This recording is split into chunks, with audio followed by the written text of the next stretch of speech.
This is Lisa, CEO of Site for Wight, welcoming you to this week's Talking News. We've been very busy in the office getting ready to open next week. I can't quite believe the time has finally come for us to be able to welcome members back into Millbrook House. The week starts on Monday when we welcome back the volunteers so that we know that everything is in place to welcome back everybody from 21st of July next Wednesday. This said, we did have one members' activity last week at the Royal Victoria Yacht Club in Fishbourne, where members were invited to attend for the day and go out on craft with the help and support of our volunteers and staff on the day. We have received very positive feedback on the day and how excited people were to finally get to socialise, but of course wary that social distancing was still in place last week.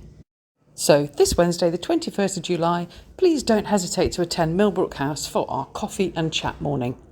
And then on Thursday, we have Mix and Mingle also at Millbrook House. Hopefully we have reached the end of lockdown, but please always remember to stay safe. Thank you, Lisa.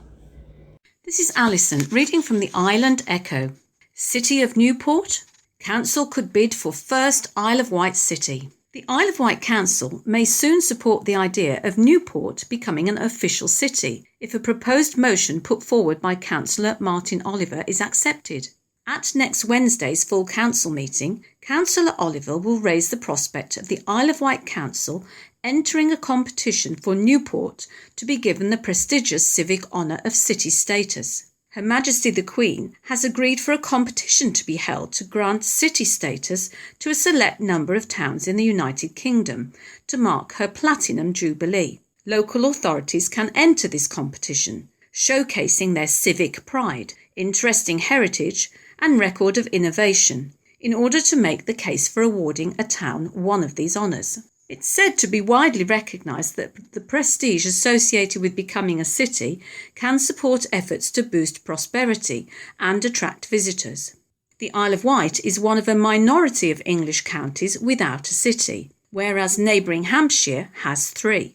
Councillor Oliver proposes that the council agrees to preparing a draft bid to nominate Newport for city status, as well as seeking the support of Newport and Carisbrooke Community Council as a bid partner alongside local businesses, organisations and the public. If the motion is approved next week, then the submission will go before the Council on the 17th of November for approval. The deadline is the 8th of December 2021. This is an article from On the Wight, read by Terry. No COVID restriction changes planned for Isle of Wight Hospital. The CEO of Isle of Wight NHS Trust says she does not envisage seeing very much change to COVID restrictions at the hospital after the 19th of July. The rest of society might be opening up next week, but COVID restrictions are set to remain in place at St Mary's Hospital.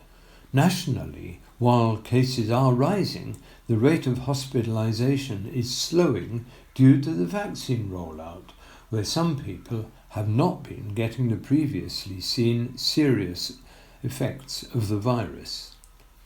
Speaking at the Isle of Wight NHS Trust Board last Thursday, however, Chief Executive Maggie Oldham said they had had no indication from the Department of Health or NHS England that the very stringent infection control measures in place at St Mary's and other medical buildings would be lifted in any way.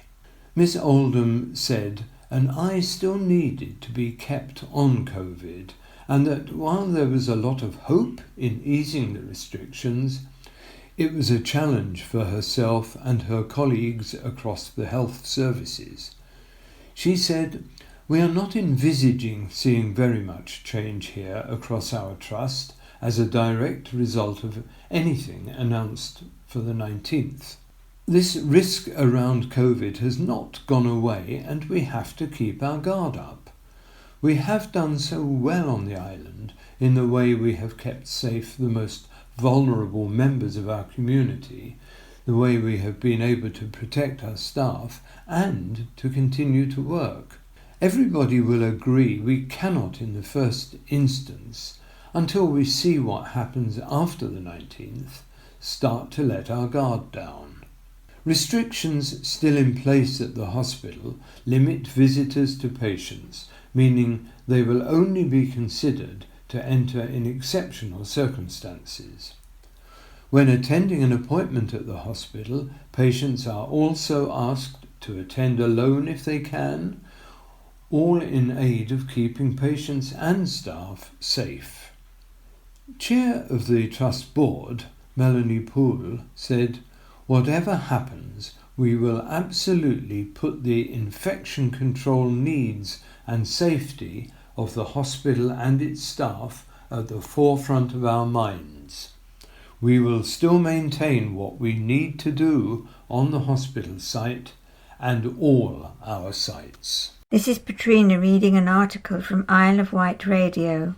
More than 50 homes planned for Greenfield site in Knighton. Plans for more than 50 houses on a Greenfield site in Knighton have been put forward.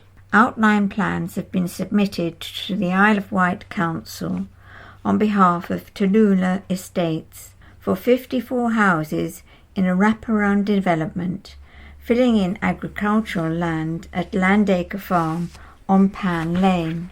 Under planning policies, 35% of the development, or 19 dwellings in a mix of 1, 2, 3 and 4 bed properties, will be built as affordable homes.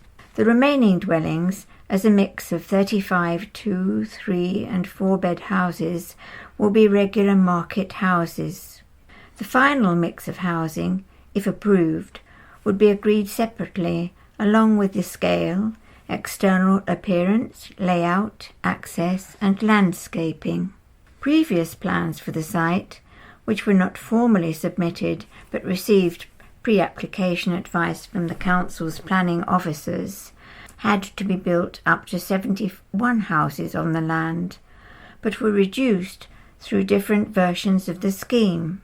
Planning agent acting for the development, Andrew Wight, said it was believed the amendment and reduced approach strikes an important balance of making efficient use of this site, already recognised as being suitable for housing purposes, while assimilating comfortably with the density and residential characteristics that define the surrounding area.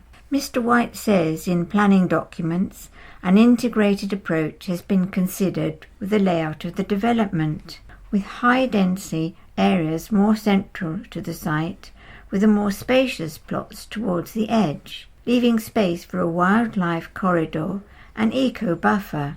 While a development of this scale will clearly result in change, the impact of the change must be considered and balanced with the benefits of the development, providing housing and affordable properties in a sustainable location when so few are available, and with the Isle of Wight Council unable to meet government-set housing targets. Proposed access to the site would be from a new junction connecting to Newport Road, with pedestrian links built into Pan Lane and Church Street. You can view the application on 21/00793/OUT by visiting the Council's Planning Register. Comments can be submitted until August the 6th. This is Michael reading an article from Isle of Wight Radio. People can now report any safety or parking concerns with Beryl e-scooters on the Isle of Wight, as they now have launched in Sandown and Shanklin.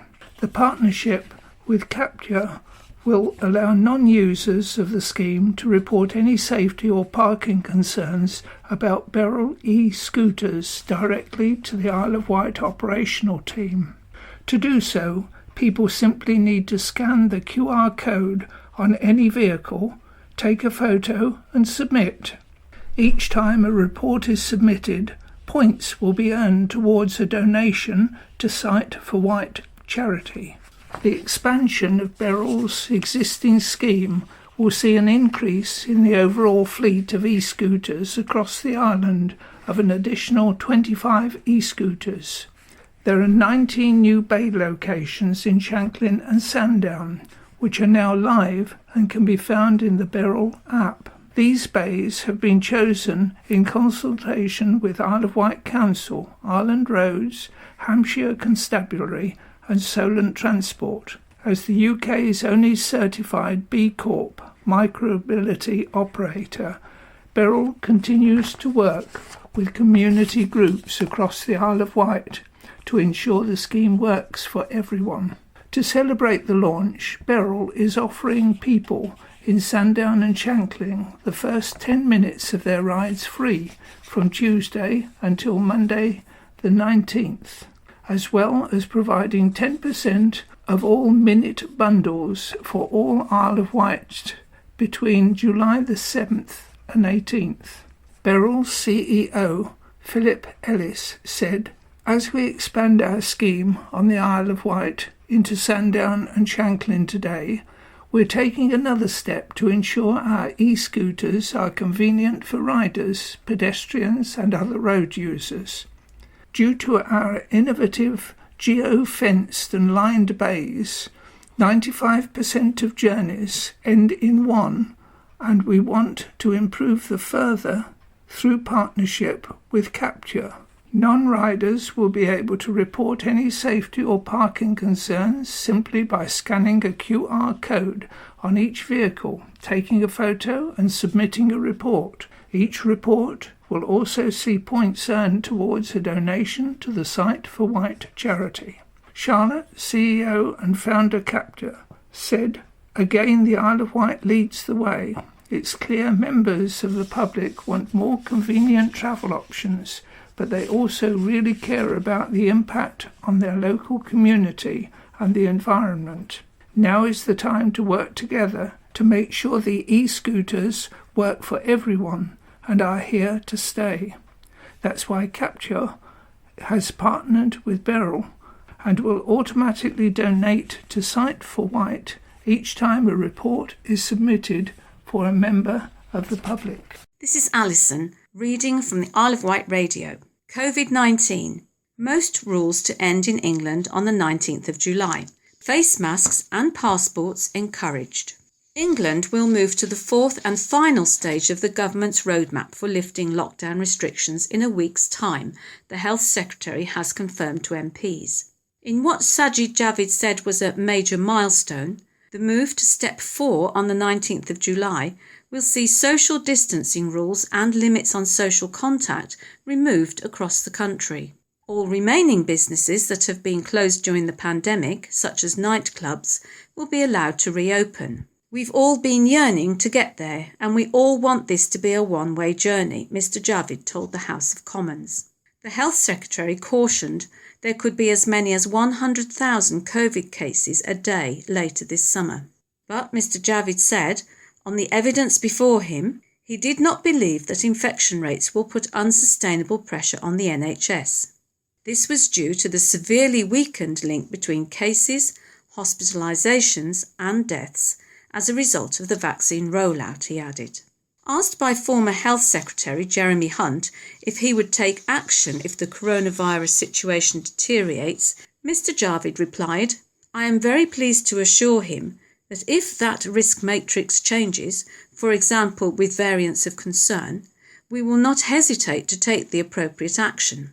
On Monday, the UK reported 34,471 new COVID-19 cases and 6 more coronavirus-related deaths in the latest 24-hour period. It is the 6th day in a row where total cases have been more than 30,000. Mr Javid told MPs it was the right time to go to Step 4, adding, "If not now, when? There will never be a perfect time to take this step, because we simply cannot eradicate this virus." Speaking later at a Downing Street news conference, Boris Johnson said it was absolutely vital that we proceed now with caution. "I cannot say this powerfully or emphatically enough. This pandemic is not over," the Prime Minister said. "This disease, coronavirus, continues to carry risks for you and your family. We cannot simply revert instantly from Monday the 19th of July to life as it was before COVID. And he did not rule out introducing restrictions again, saying, "If we are seeing very exceptional circumstances, the arrival of a new variant that we haven't bargained for, budgeted for, that really is causing us a real problem, then obviously we must rule nothing out."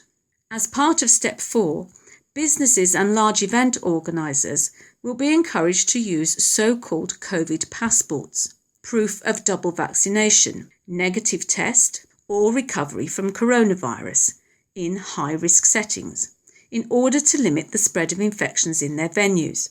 The government will also no longer instruct people to work from home if they can, although ministers are recommending employers oversee a gradual return to workplaces for their employees this summer. And despite the legal requirement to wear face masks in shops and on public transport being lifted next Monday, ministers will recommend that people continue to wear face coverings in crowded areas, such as on trains, trams and buses, although not in venues such as nightclubs.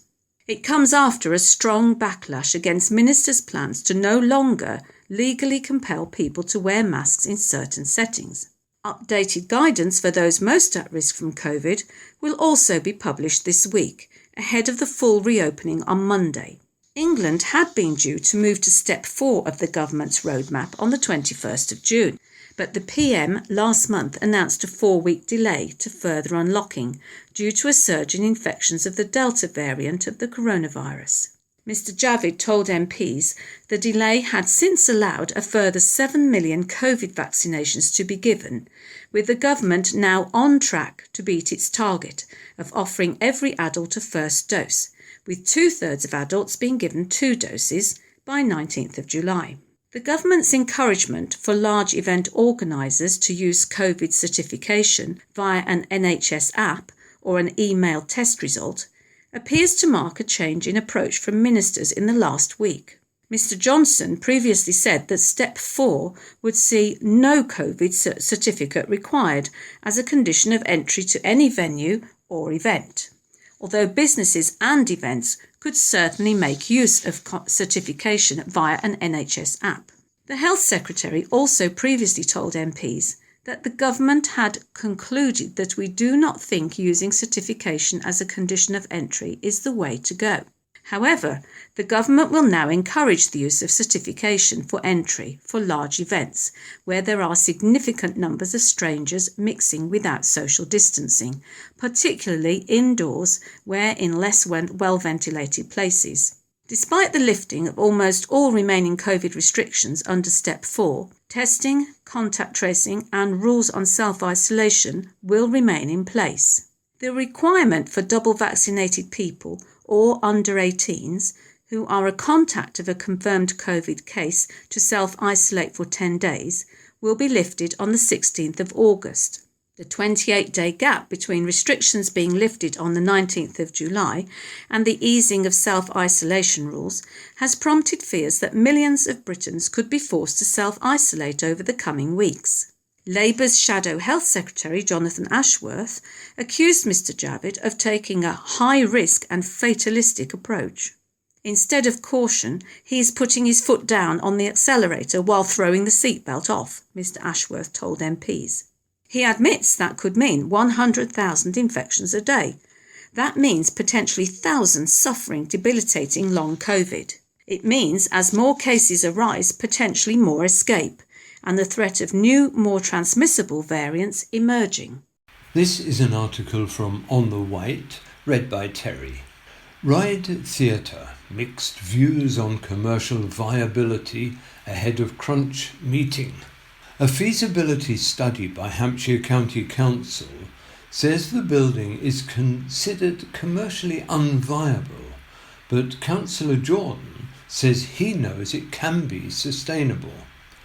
Options to rejuvenate the rundown Ryde Town Hall have all been deemed commercially unviable in a study on its future, as Ryde Town Council is set to decide whether to buy the building on Wednesday night. The move comes after the owner of the Grade 2 listed building started the clock ticking over the town council's involvement with the venue after 2 years of discussions. The motion to be discussed at the meeting tonight to acquire Ryde Town Hall was proposed by Councillor Phil Jordan, who has been positive about the future of the Ryde landmark. Councillor Jordan, chair of the Acquisitions and Finance Committee, previously applied for £7 million funding to restore the building from the Lottery Heritage Fund, but was unsuccessful, partly due to the fact the authority did not own the building. Speaking last week, Councillor Jordan said he had seen drafts of the study and knew once it had been restored, the building would be able to sustain itself going forward.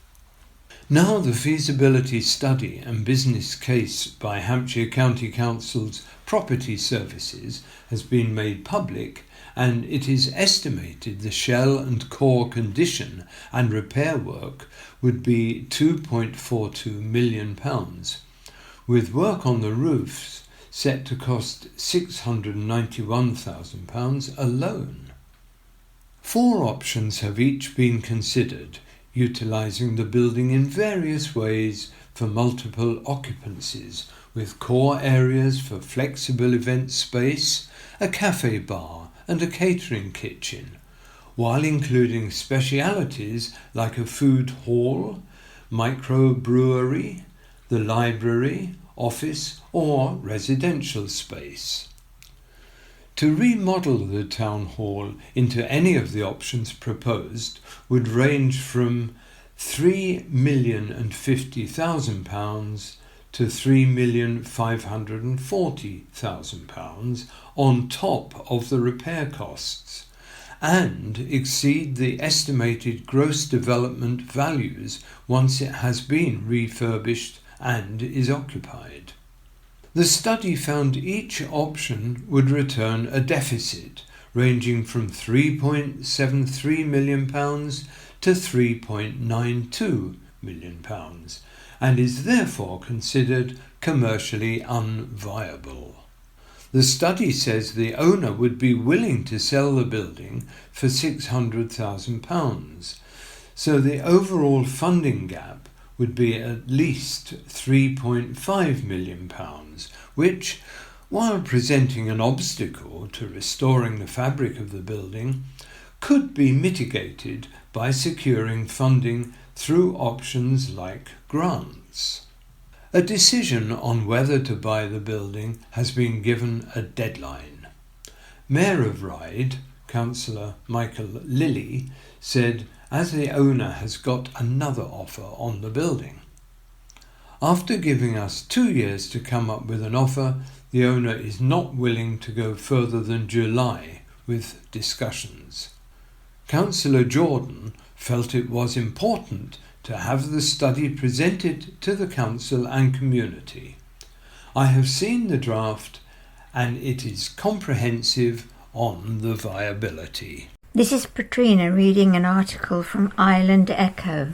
2 arrested after men armed with weapons fight in the street. 2 men have been arrested and remain in custody following a street fight in Ryde yesterday on Wednesday afternoon, which resulted in a man sustaining injuries. Police were called to Ryde Town at 16:35 after receiving reports of a fight taking place in Union Road. Cordons were established up and down the residential street, with blood seen splattered across wheelies bins and the pavements, as first reported by Island Echo. Hampshire Constabulary has now confirmed that 3 men were seen fighting in the street whilst armed with weapons.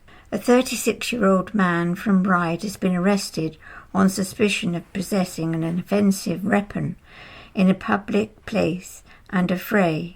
A 37-year-old man, also from Ryde, has been arrested on suspicion of a fray. Both men remain in custody at this time. A man of an undisclosed age received minor injuries as a result of yesterday's fight. He was treated for his injuries. A search of a property on Union Road has been carried out and police remained at the property on Thursday morning. This is Alison, reading an article from Isle of Wight Radio. Ambitious new skatepark scheme revealed for Freshwater. An ambitious scheme has been unveiled for a state-of-the-art skatepark in Freshwater, including the island's first pump track. With the current skatepark nearing the end of its life and repairs and upkeep costing more and more, the aim is for a long-lasting asset to the community, with something for all riders and ages to enjoy. Freshwater Parish Council has committed £120,000 over 2 years towards the project at the Stroud. The council hopes the pump track will provide a great draw for West Wight tourism, as well as attracting island-wide interest. The circuit of rollers, banked turns and features is designed to be ridden completely by riders pumping, generating momentum by up and down body movements, instead of pedalling or pushing. Originally designed for the mountain bike and BMX scene, they can now accommodate all riders, including wheelchair users, and a wide variety of skill levels, and are relatively cheap to construct. Concrete skateparks came to Britain from the US in the 1970s, and one of the first was a community effort at Golden Hill Fort, Freshwater. Southsea Skatepark, which has a series of concrete bowls, was built in 1978 by the local authority and is still in place today. Today's concrete designs are built to last for generations of tough, punishing use, with landscape settings which integrate social, architectural and environmental demands too. But demand for new technically challenging skateparks is on the rise, with many local authorities building them. Skateboarding will make its debut as an Olympic sport in Tokyo this month, with 13-year-old Sky Brown set to become Britain's youngest ever summer Olympian after beating adults to qualify. The pandemic has seen many more people take up skateboarding or start skating again, with a rise of over 70,000 UK participants. The largest growth has been with women and girls getting on a board for the first time. Health benefits of skateboarding include the use of most parts of the body, burning up to 600 calories an hour, and cardio exercise. It is also great for balance, toning muscle, and building muscle strength, and helps in coordination. Skateboard GB research also shows mental health and well-being benefits, especially in the context of the pandemic's impact on anxiety, with over 2/3 of people feeling worried about the effect of COVID-19. Parish Council is seeking grants, fundraising, sponsorship and advertising, aiming to match the parish funding, along with anyone who can help with the use of machinery and materials for the project. A public consultation drew an overwhelming positive response, with more than 70 emails of support and hundreds of social media messages and comments. Feedback from local skaters produced a wish list of what local riders want. The plan is to build the pump track in the first year, which will generate more interest and more funding for the skatepark in the following year. Planning permission will soon be sought, after which the project will go out to tender. Hamish Fleming of Canopy Skatepark in Chale, who has skated for 25 plus years and has worked with kids who are harder to reach, said, "Skateboarding was one of the best activities with kids not keen on team sports. The kids saw it as cool and they could express themselves." Hamish spent many hours at Freshwater Skatepark and found it a great hub and always busy with local skaters. He said the new skatepark would make a massive difference to so many people's lives, improving mental health and fitness on the island, which is far behind skatepark facilities on the mainland. Hamish is planning a skate jam to help raise money and awareness for the new skatepark.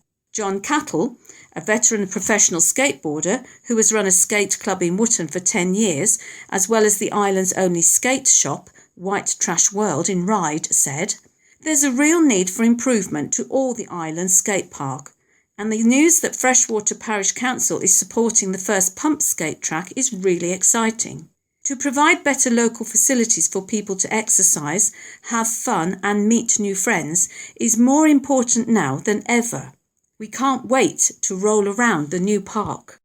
This is an article from On the Wight, read by Terry. Royal visit planned to the Isle of Wight next week. HRH Prince Michael of Kent will be making his way across the Solent for several engagements next week. On 20th of July, HRH will visit the Isle of Wight Steam Railway during the day and then attend the Romanoff Memorial Dinner at the Royal Yacht Squadron in the evening. On the 21st of July, Prince Michael will visit the War Memorial at Sandown to celebrate its centenary and then will attend the Broadway Centre to present the Queen's Award for Voluntary Service to the Isle of Wight Community Bus Partnership. This is Michael reading an article from Ireland Echo. Councillor Jordan busts some of the myths surrounding the plans for the Ryde Interchange project and says it's not a done deal and people have time to have their say. The Isle of Wight Council has moved to clarify issues around the proposed new Ryde Interchange project ahead of a discussion on the plans at Thursday night's Cabinet meeting. The Council is currently consulting on aspects of the plans which are part of a wider project involving Wight Link, Southern Vectis, Southern Western Railway and Network Rail to improve travel, connectivity and enhance sustainable transport at Ryde Gateway by enhancing facilities for pedestrians, cyclists and public transport users. The Cabinet will discuss approving the plans in principle and the implementation of the scheme after having taken into account the views expressed in the consultation which runs until August the 3rd. In advance of that meeting, the Cabinet lead for Transport and Infrastructure, Councillor Phil Jordan, said he wanted to assure people that views expressed in the consultation would be pivotal in the Council's consideration of elements within its own control. He said it was also important to address some information currently in circulation. Local residents can have their say and their voice will be heard, but I think it is important that people make their observations and suggestions based on the facts. We have been awarded a significant sum of money from the Department of Transport that is time limited and for a specific purpose. We want to use this money to benefit Ryde residents, the wider island community and visitors coming to our shores. Councillor Jordan said there were 6 main areas that required clarification in light of some misconceptions he had seen circulating. The Council must follow the timescales for the delivery of this project set out as a condition of the government funding. This decision tonight, if taken, will help avoid any delay due to the summer political recess, which might affect our ability to secure the funding. There is still, though, plenty of time for residents to contribute their views. The vast majority of the area of Western Gardens will remain exactly as it is, with some additional seating, a new pedestrian crossing at the bottom of Union Street, and wider pedestrian footways. One corner of existing paved area to the left of the pier, currently housing public toilets and a cafe, will be removed to provide a new pier entrance and wider pedestrian footway. This will also open up views from the gardens to the historic pier. While the cafe and toilets to the left of the pier will be removed, there will be additional fully accessible disabled toilets and refurbished and expanded concessions within the refurbished station building for public use. The scheme prioritises pedestrians and cyclists over motor vehicles, making it a better, safer place for people to pass through, visit and enjoy. An additional 988 square metres of pedestrian space is being created, and there is scope for significant increased planting. We are not increasing roads, we are improving the layout to provide more pedestrian prioritised and cyclist space and much better use of the bus station. We have followed the planning procedures for developing highway improvements correct, while some conditions are tied to the funding awarded by the Department for Transport. There is scope for residents to have their say on the proposals through the consultation. There are some specific questions which we are keen to get feedback on regarding the aesthetics of the scheme, but we also welcome comments on all relevant matters, and there are open questions within the survey for people to make general observations on their plans. The consultation document and survey, together with frequently asked questions and copies of the plans, can be accessed via the website. Paper copies are available on request from PFI at iow.gov.uk. This is Alison reading from the Island Echo. Island Site Manager named Best in the Country in NHBC Awards. A site manager working with Barratt Homes on the Isle of Wight has won a top national award for the quality of the homes he is building. James Cleary, site manager at the house builder St George's Gate development in Newport, has won a National House Building Council NHBC Pride in the Job Quality Award, which credits him as the best in the UK. Known as the Oscars of the house building industry, these prestigious awards recognise the finest site managers from around the country. In total, Barratt site managers in the region have won 4 Pride in the Job Quality Awards this year. This is the 17th year in a row that Barratt has won more Pride in the Job Quality Awards than any other house builder, showing its long-term commitment to building high-quality homes. These awards, now in their 41st year, rate site managers against key criteria, such as technical expertise, health and safety, consistency, leadership, and attention to detail. The awards celebrate the vital role site managers play in ensuring new homes are delivered on time, on safe sites, and to the highest quality standards. Every site manager who is registered with the NHBC is automatically entered into the awards, with just 450 winners being selected from 11,000 entrants, showing how difficult they are to win. Mark Keane, Barratt and David Wilson Homes Construction Director, said, "Winning these awards is not only a great achievement for our award-winning site managers, but also for their wider teams and all of the subcontractors involved, as well as the business as a whole. Following a challenging year for the construction industry, it's great that our site managers can be recognised as leaders in their field. My personal congratulations go to James and all of the winners. James is over the moon to have received this prestigious award and says it's down to having a dedicated team. He said, "It's such an amazing feeling to get recognised for all of the hard work and dedication that the whole team has put in. The buzz on site is now incredible." This is an article from Isle of Wight Radio, read by Terry. Funding promised for Isle of Wight families facing hardship during school holidays. £460,000 worth of funding will be given to support vulnerable families and children on the island and the voluntary organisations that support them during the summer holidays. The distribution of the grant funding is being organised through the Connect for Communities programme, which is led by the Isle of Wight Council in collaboration with community partners such as schools and early years providers, as well as voluntary and charity organisations. Community grants are also available to fund food and utility support for families in need. The funding has been awarded to the authority by the Department for Work and Pensions, DWP, under the COVID Local Support Grant Scheme.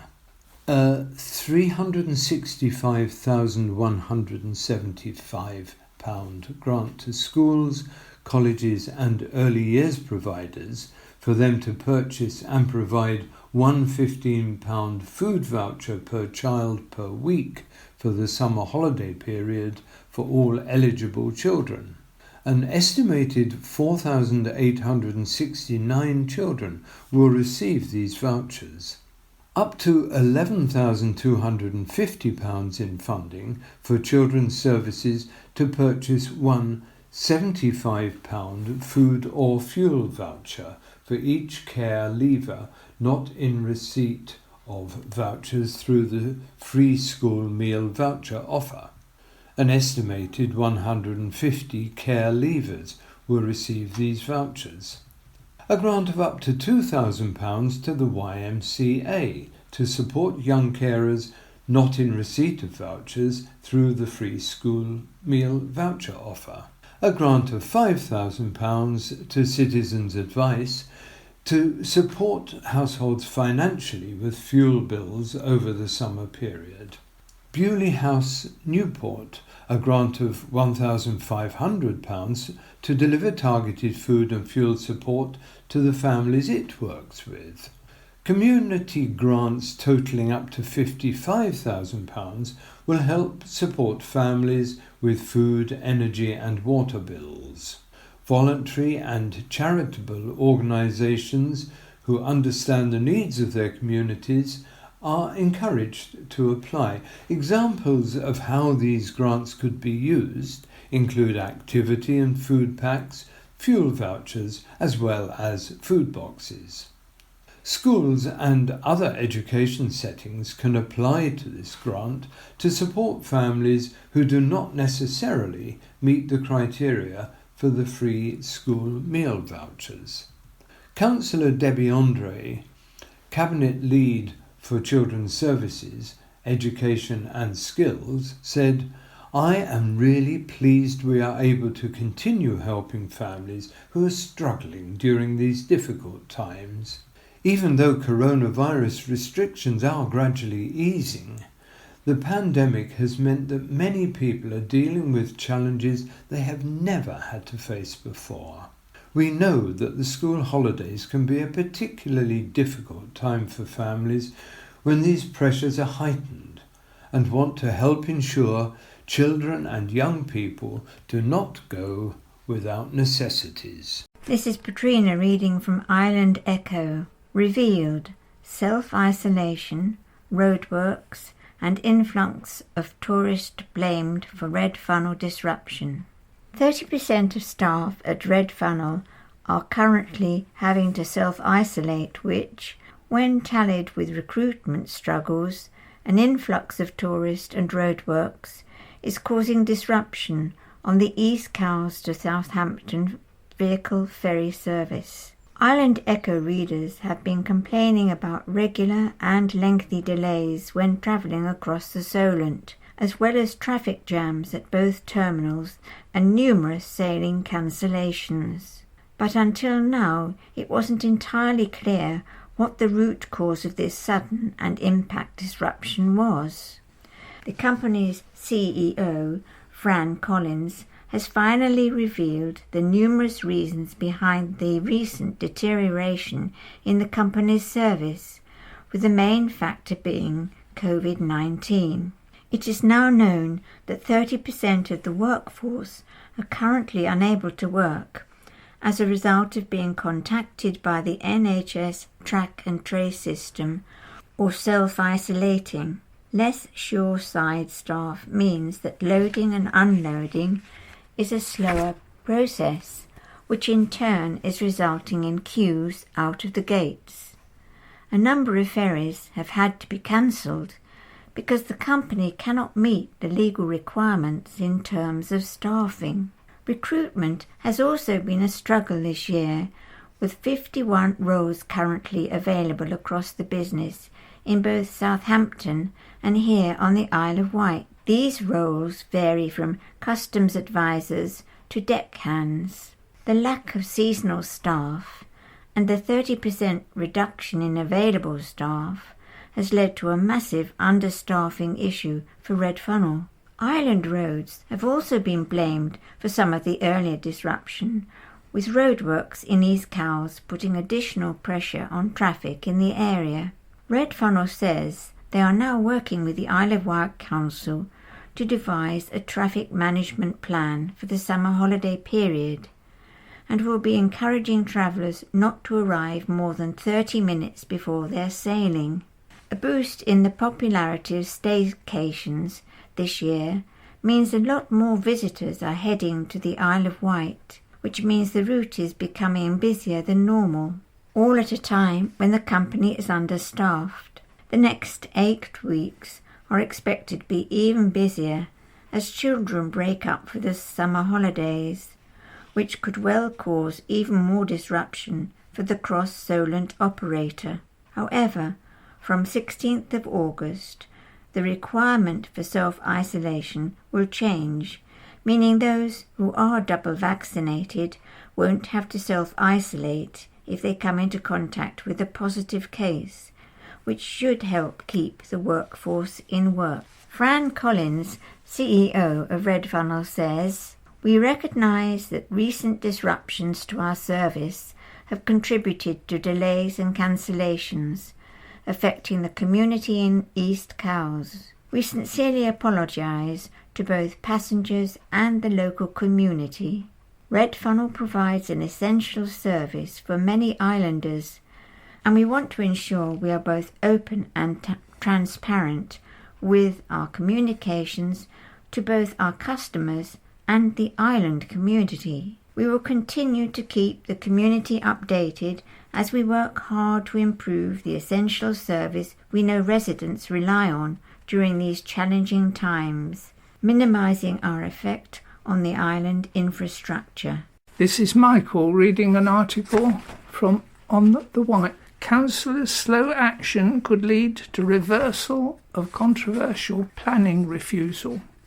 The decision on whether woodland lodges can be built will now fall to the Planning Inspectorate after the councillors' planning team missed the deadline. A controversial application to build 2 holiday lodges on protected woodland in Bembridge will be decided by the government's Planning Inspectorate after the Isle of Wight Council missed the deadline. In a decision published on the council's website, officers say the applicants, Love Lane IOW, have enacted their right to appeal the application due to the lack of a decision by the unitary authority within the designated time frame. The application for the holiday lodges was validated by the local planning authority on the 8th of February, but no decision had been made 8 weeks later by the statutory decision date of the 5th of April. 2 months after that date, Bembridge councillor Joe Robertson shared the first news that it was to be refused by the Isle of Wight Council of the decision, after more than 300 objections were submitted. The agent for the applicant said the organised campaign against the lodges was bordering on mass hysteria. The councillor's website said the planning team had been experiencing a significantly higher than usual demand for their services over an increasingly sustained period of time, as well as dealing with staff absences and IT issues. The team have asked for the continued patience and understanding from applicants while they clear the backlog, as delays are likely across their services, including the determination of applications. Despite the application now being determined by the Planning Inspectorate, the Council has still published the decision it would have made based on the information provided. The local authority would have refused permission for the lodges, with main issues including the impact on the character of the area, on nearby properties, the ecology and trees. In their decision notice, officers say the units would not provide high-quality tourism accommodation, but instead be poorly arranged as the woodland would overshadow the lodges, making the internal areas dark and lack sunlight.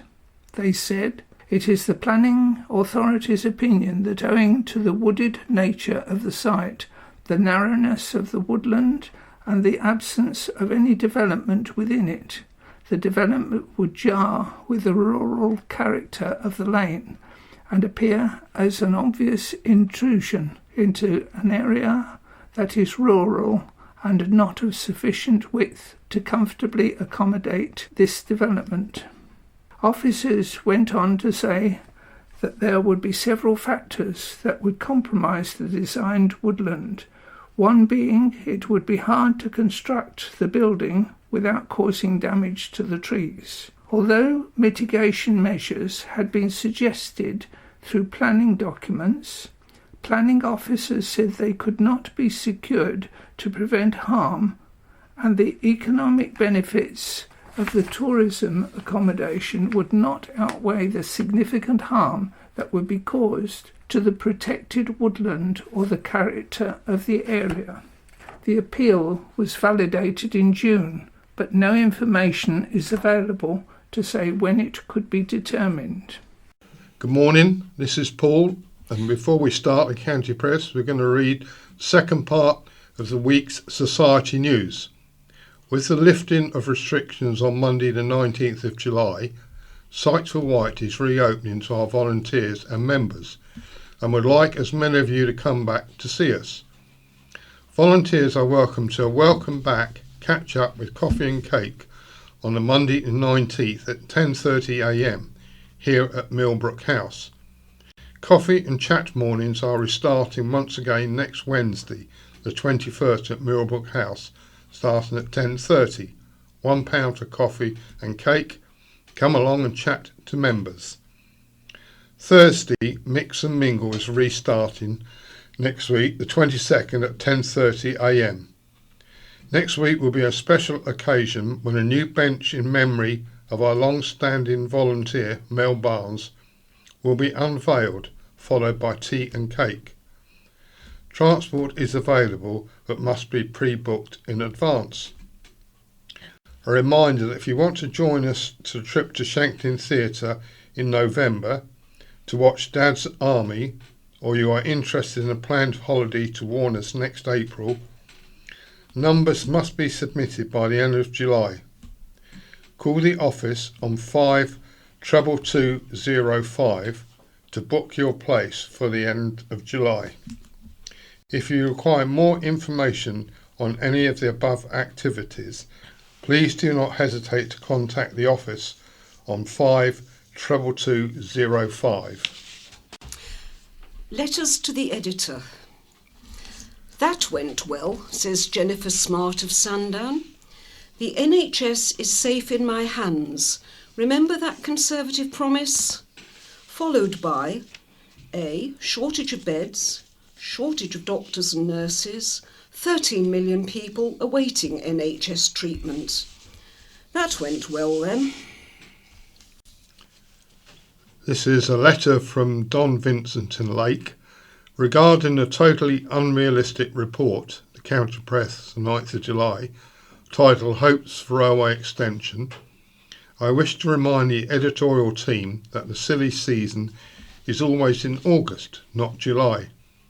As has been expressed many times over the past 30 or 40 years, having a railway service extended to Ventnor, Newport or Cowes, etc., is completely mad on all grounds, be they financial, physical or in any way practical. Since 1966, about 85% of travel is conducted by car and 10% by bus, and no rail service will change that. Ask anyone who has studied actual travel patterns. Neil Coombs of Ryde says that islanders and visitors want a more pleasant gateway on Ryde seafront. I do not think that the Ryde Transport Hub, currently planned for an area adjacent to the Esplanade station, will add anything to the prosperity of the town. Rather, it will channel people away from it, and other places on the island will be the beneficiaries, rather than local shops and restaurants. I wonder what these businesses' owners, who have struggled through lockdown, think about this.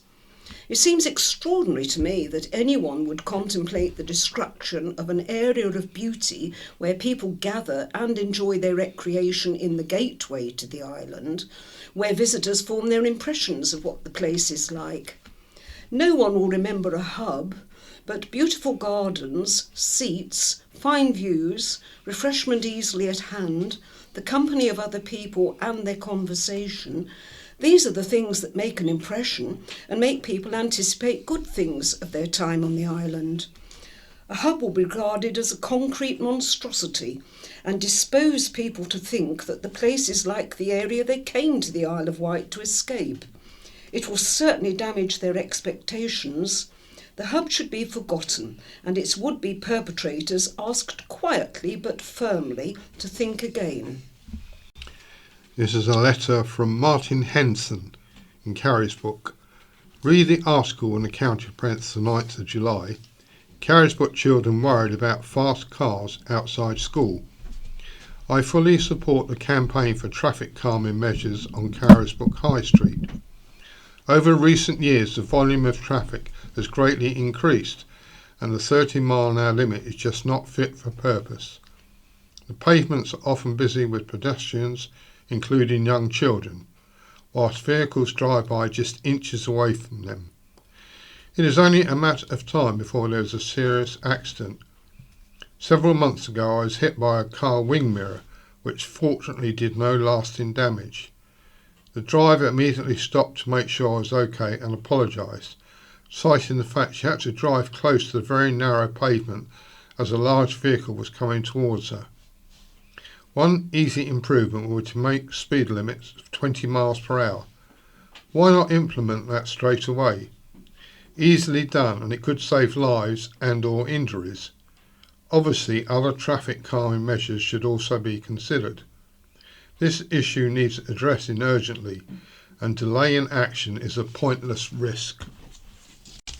Richard Knight of Carisbrooke says that residents share school concerns.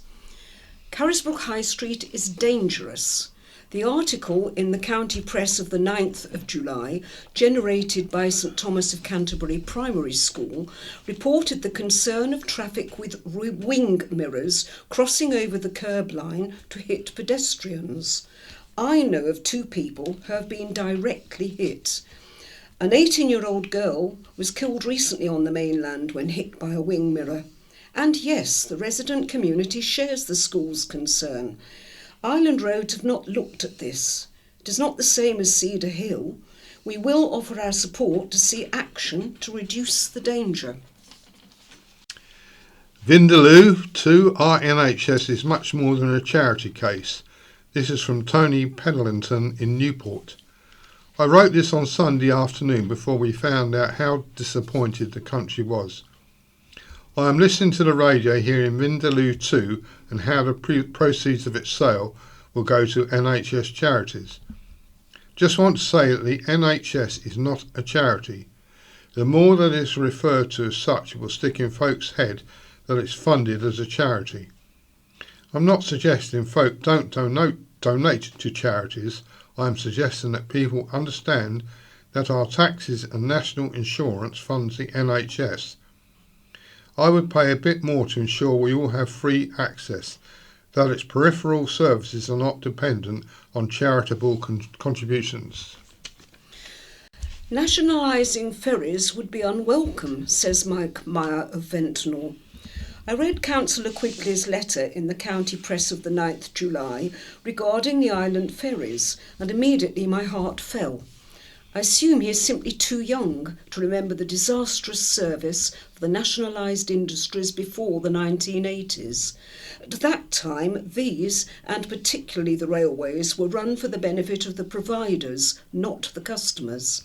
I want to see customers at the forefront of any business or service, and that should be very achievable without the detrimental nationalisation of these services. Personally, I have generally found the service of Wightlink to have been adequate over the last few weeks, though I am aware of those who have had problems. But beyond the recent major outage, is the service really that bad? Of more concern, I would suggest, are the astronomically high prices that visitors have to pay. Councillor Quigley makes some very reasonable points about the governance of this service, and that, I think, is where most of us would reach common ground. But no, nationalisation is not the answer. Oh, and Wightlink, Please stop blaming substandard service on COVID. You have had 18 months to sort that out and been heavily subsidised by the government to do so. Act now to avoid this secretive NHS data grab. This is from Christina Lightbody. I am writing as a patient and concerned citizen about the recent secretive decision by the Department of Health to extract patient records from GP surgeries and transfer them to a new central database. A move that has not been publicly announced and therefore a matter of grave concern. Following a huge uproar by many members of the public, GP practices and other medical associations, a legal challenge was mounted by a number of organisations working together, and as a consequence, their proposed transfer of patients' personal information has now been delayed until September the 1st. However, the government is still not explaining why there is a need to create a whole new central database. The General Practice Data for Research and Planning, GPDRP. Clinical researchers already have an accountable and transparent system in place to use NHS data, but this new data grab involves patients being required to opt out of having their records shared. Not doing so amounts to implied consent and will facilitate the sharing of a patient's entire medical history, which could then be passed on to third-party companies, agencies and organisations for commercial gain. The other monument on Chale Down. David McKinley of Chale says, in January 2017, I wrote a short article in the county press about what is known as the Pepper Pot, situated at the southern end of Chale Down. I am now prompted to write about the monument at the northern end of this down, as a photograph of it appeared last week in the county press 9th of July. This monument is variously known as the Hoy Monument or the Alexandrian Pillar, and as the caption under the photograph provided states, it was erected by Michael Hoy.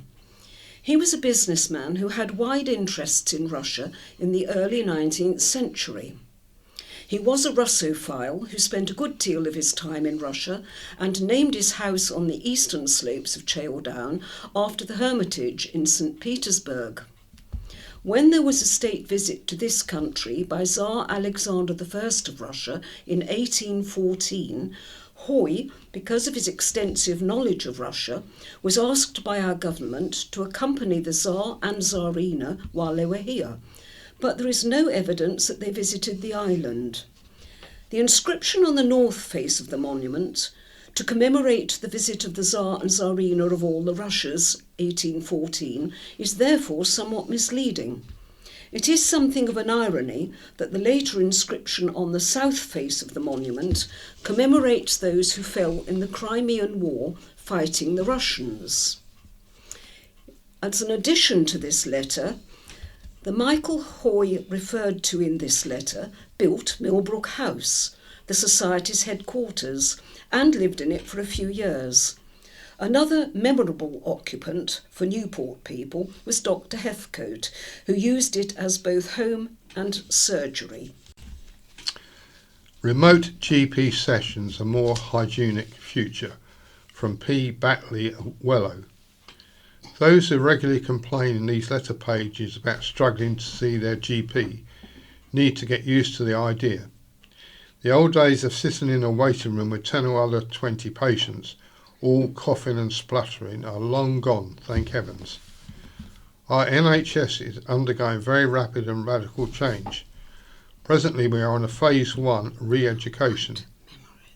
If the vast majority of patients can be successfully diagnosed over a video call, then your online GP, or more often than not locum, phase 2, could in reality be at any time zone and any country in the world. This opens up huge possibilities for driving down the cost of providing GP services. Let's not forget, many newly qualified doctors are choosing not to go into general practice, so there will be a growing shortage of GPs nationally. Of course, there will be a few patients who fall through the net. They might be picked up, but are more likely to be viewed as collateral damage associated with mass-scale service delivery changes. The same goes for operations. There will be specialist centres geared up to perform the same procedures over and over again, day in, day out, with industrial scale savings made to the economies of a large-scale delivery. The issue will be if any unexpected problems arise. Then you will find yourself shipped back into the NHS, which might by then be in a better place to cope. The NHS is about to become a little more than a logo, a bit like the Mini, no longer exclusively British but produced by collaboration with numerous different companies.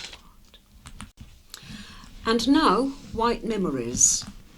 Wight First Lady of Classical Music by Anne Grant. A pioneer in classical music had Isle of Wight roots. Kathleen Riddick's parents were from long-established island families. Her father Charles was the son of Brading Town Councillor and Mayor William Riddick. Her mother, Kate Florence Day of Bonchurch, was a respected pianist who'd studied at Trinity College of Music, London. It was music that brought Charles and Kate together. He was a keen amateur musician and operatic singer. Soon after marriage, Charles and Kate moved to Epsom, Surrey to start a jewellery business. Kathleen was born there in 1907 and started to learn piano aged 4 under her mother's expert tuition. At age 7, she joined her grandparents' day in Ventnor and attended school in the town. Her early musical ability was nurtured by Gladys Williams, and she then progressed on to learn cello with Maud Kenny.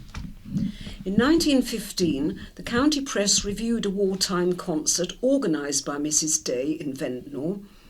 The packed audience was entertained by locals, including child performer Kathleen Riddick, age 8, who had several encores for her pretty singing and dancing. As a talented 14-year-old, she won a scholarship to study cello, piano and composition in London at the Guildhall School of Music and Drama. The same age, she conducted an Epsom amateur orchestra for the first time. In August 1923, Kathleen performed in Ventnor again, winning praise. Graduating from the Guildhall School of Music and Drama, her professional career started. She played cello in the Sir Piano Trio, with whom she made her first broadcast. She then joined the Isle of Wight Symphony Orchestra to perform Saint-Saëns' first cello concerto. Her exceptional ability was starting to be recognised, but her biggest ambition always was to conduct. She was barred from doing this professionally when she was training, being deemed a male-only preserve. Her chance to realise her dream came in 1937, when she enrolled at the International Summer Conducting Course at the Mozarteum in Salzburg. On her return home, Kathleen formed the London Women's String Orchestra, the first professional women's orchestra in Britain. Their initial performance in May 1938 was acclaimed by critics as an outstanding success. April 1939 saw the first of their many radio broadcasts. Kathleen renamed her ensemble the Riddick Orchestra. The Second World War saw many male musicians join the armed forces. In those years, the Riddick Orchestra helped fill the BBC airways with classical music to soothe the listeners. The orchestra also toured Britain. They staged concerts for war-weary people to hear quality live music. One such venue was Ryde Town Hall, where her orchestra performed in October 1942 to an appreciative audience with a programme of works by Bach, Vivaldi, Elgar and Grieg. Kathleen won her groundbreaking moment in 1943 when she was invited to conduct the BBC orchestra, a first for any woman.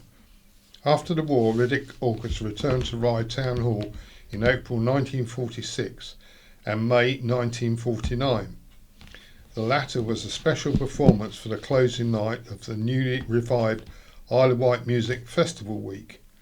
This Silver Jubilee occasion was hailed by the county press as a great success for all contestants, from school children to adult performers alike.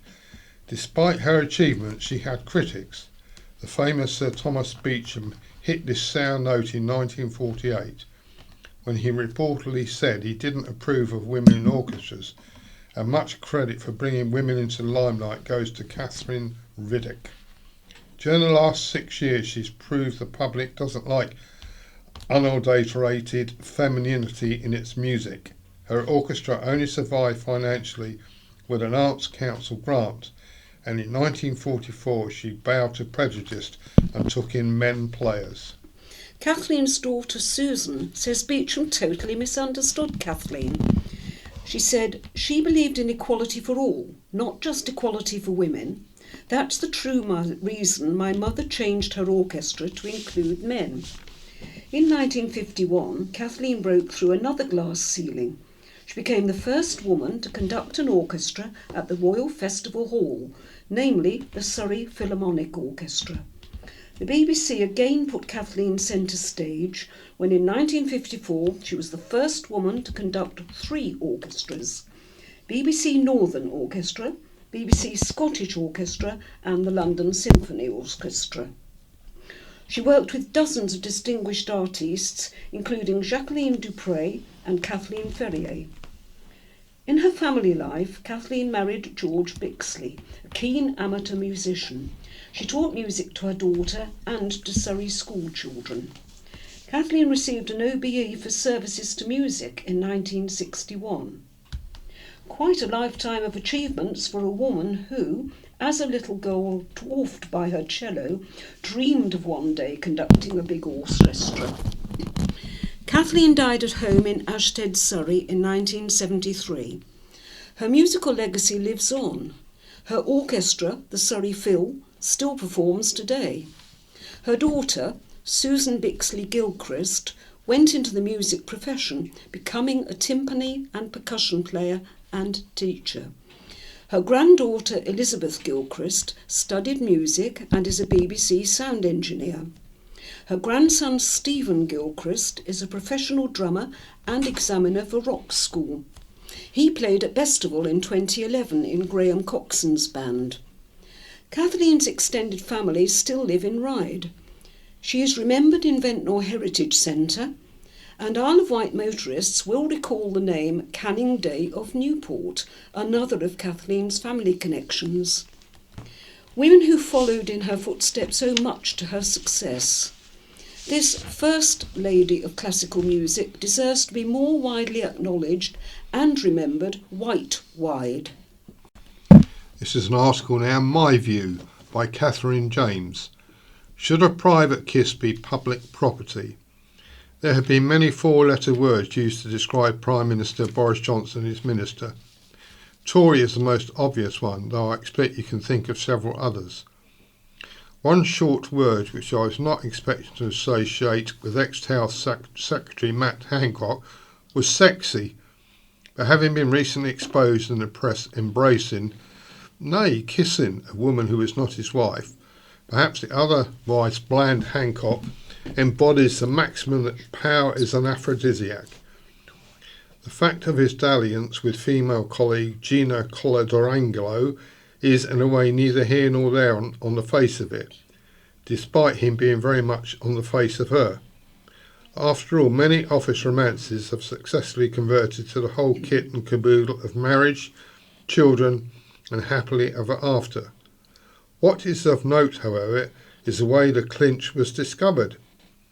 Screenshots of the entwined couple were splashed across international media, images grabbed from a closed-circuit camera in Hancock's Whitehall office.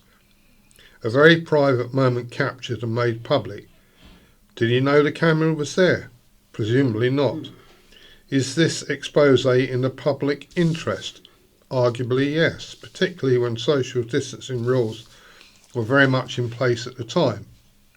But what if the government's, nay, Hancock's own COVID-19 regulations were not an issue? Could the lovers still expect to conduct an official secret affair? In these days of the pervasiveness of smartphones, CCTV and social media, you might think that nothing can truly be private. Only last month, dozens of aggrieved women filed a legal challenge to the parent company of Pornhub, accusing the organisation of profiting from their non-consensual sex videos. One British woman involved in the case says explicit footage of her was hacked from cloud storage and posted on the pornography site. With onward promulgation, her intimate and private moments were shared with the world and monitorised for entertainment. Of equal concern are candid images distributed among children, circulated on messaging apps, and used to shame and sometimes blackmail the victims. Arguably, people have control over their own image. As the examples above indicate, that is not always the case. Even a baby's early form is broadcast on its parent's Facebook page before it's taken its first mewling breath. A developing human represented by an unconsented smudge of black and white pixels. Back in the day, politicians and their lovers could conduct their clandestine courtship through handwritten letters, breathless phone calls and knee tremblers up against an unobserved filing cabinet. It didn't make the fallout of their infidelity any less impactful, but maybe the country would be the last rather than the first to find out. Some would argue that what goes on behind closed doors should remain private. But if those doors are paid for by taxpayers and you have walked through them at the behest of the electorate, then perhaps it's understandable that what was your secret has become everyone's business. Fortunately, the rest of us remain entitled to our privacy. Sarah Burdett of the Isle of Wight Society says that recreation grounds were gifted back in the Victorian era. In 1859, an Act of Parliament was passed to facilitate grants of land near populous places for the use of regulated recreation of adults and as playgrounds for children. Someone realised even then that green spaces were important in our towns. One of the earliest spaces may have been Cowes Recreation Ground, as shown on the 1863 Ordnance Survey map and gifted to the Cowes Local Board of Health by Mr Ward in 1875. Several recreation grounds on the island were given to the local councils in memory of Queen Victoria. Lord Gort gave East Cowes Jubilee Rec in 1887 for her Golden Jubilee, and 10 years later Queen Victoria herself gave 13 acres to the town for the use of the people, hence Victoria Rec. Victoria Rec in Newport was gifted to the Town Council in 1897 by Tankerville Chamberlain MP in commemoration of the Queen's 60th anniversary. The only restriction was that it should always be a recreation ground for the people. In Ryde, in 1902, Mary Brigstock found funds for the Ryde Town Council to purchase Simeon Street Recreation Ground. Both that ground and Victoria Rec East Cowes were granted the status of playing fields in trust to commemorate our Queen's 60th anniversary in 2012, never to be built upon. Football arrived on the island soon after the Football Association was formed in 1863, and Cowes Football Club began in 1881, East Cowes Vicks in 1885, and Newport in 1888. The Island League was formed in 1898. Football clubs emerged in many towns, often starting up on council-owned recreation grounds.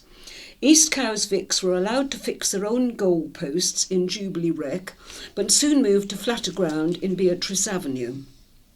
Cowes Sports moved to Westwood Park in 1912, when their previous ground was sold for housing. Does this sound familiar? They managed to buy their ground in 1945. Newport moved from Church Lytton to Shide, and now to Ryde, as their grounds were sold off for development. The same happened to Ryde FC. Initially, recreation grounds were gifted to a town council. With government reorganisation, these grounds passed on to urban district councils, then to Medina or South Wight boroughs, and from there to the Isle of Wight Council.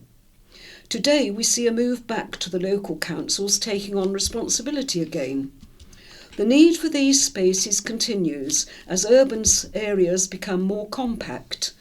They fulfil needs of different generations, allowing youngsters to use up their energy in exercise such as football. We now move on to some live music events. This is a few happening over the next few days. On Sunday, there's a Highland gathering with the Crew and Wight Hot Pipes at Isle of Wight Steam Rail, Haven Street at 10 a.m. Laura McVeigh and the High Rollers at Sandown Airport, 12:45 p.m.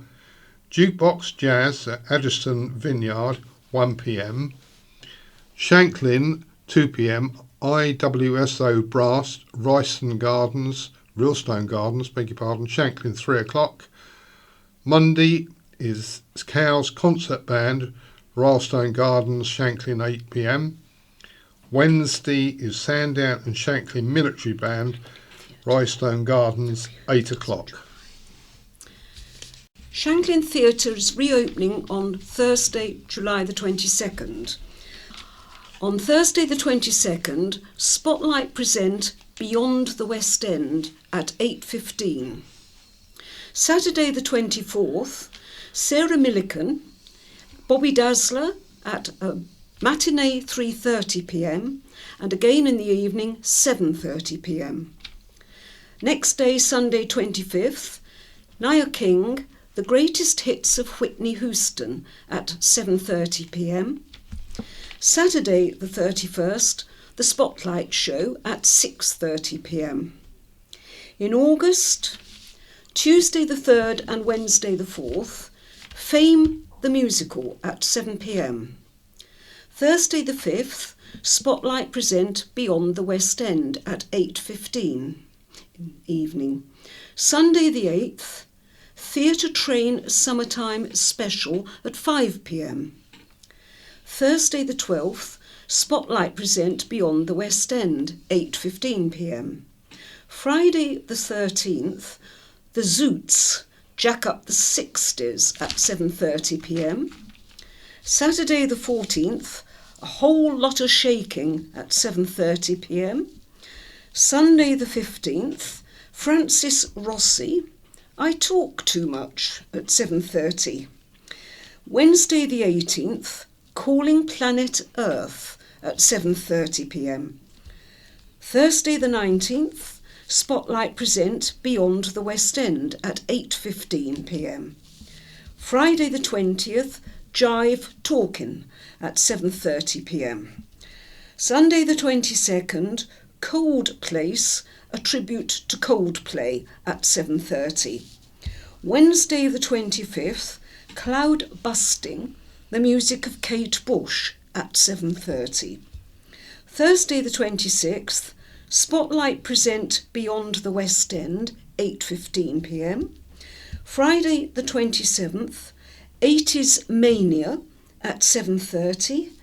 And Sunday the 29th, The Goldhawks, Quadrophenia, the album live at 5 p.m.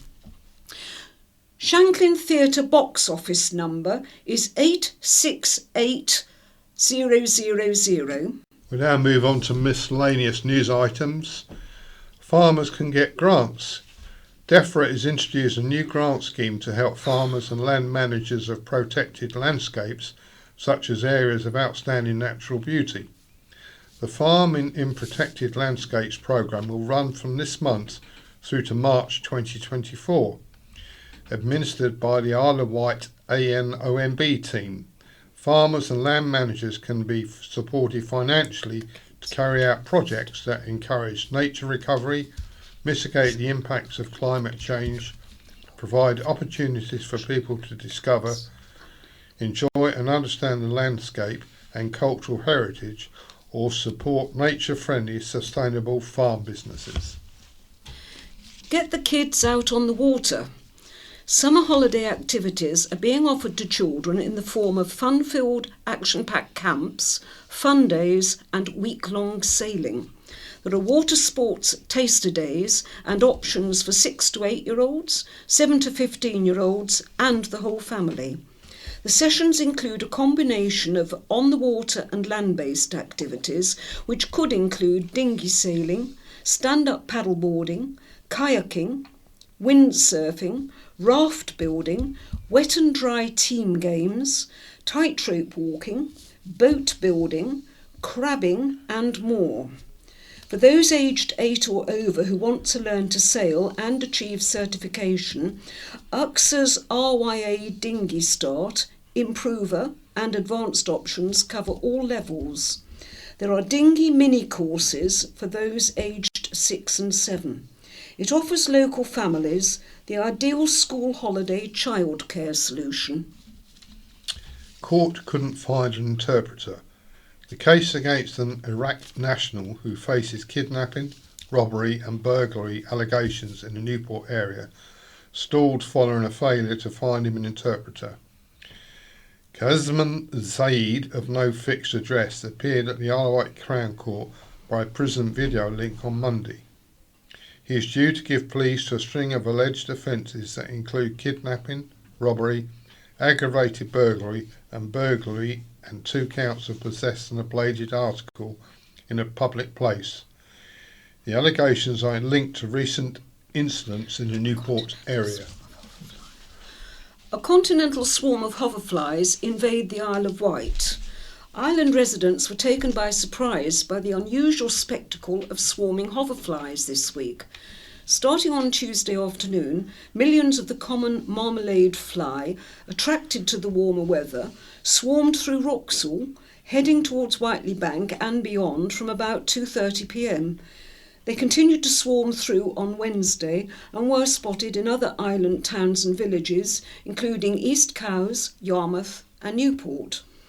Island wildlife expert Matthew Chatfield said, "Hoverflies can migrate northwards from Europe in great numbers, and the island is often a place where they first arrive. They will disperse across the country and provide a valuable addition to our wildlife, pollinating flowers and crops, as well as providing an important food source for breeding birds. It happens regularly, but often goes unnoticed or happens gradually. But to see them all at once is an unusual and exciting wildlife spectacle." Back in August 1991, hoverflies plagued the island, particularly in the South Wight. In Shanklin alone, once the cooler weather eventually killed them off, road sweepers could be seen gathering huge piles of the insects and filling black sacks.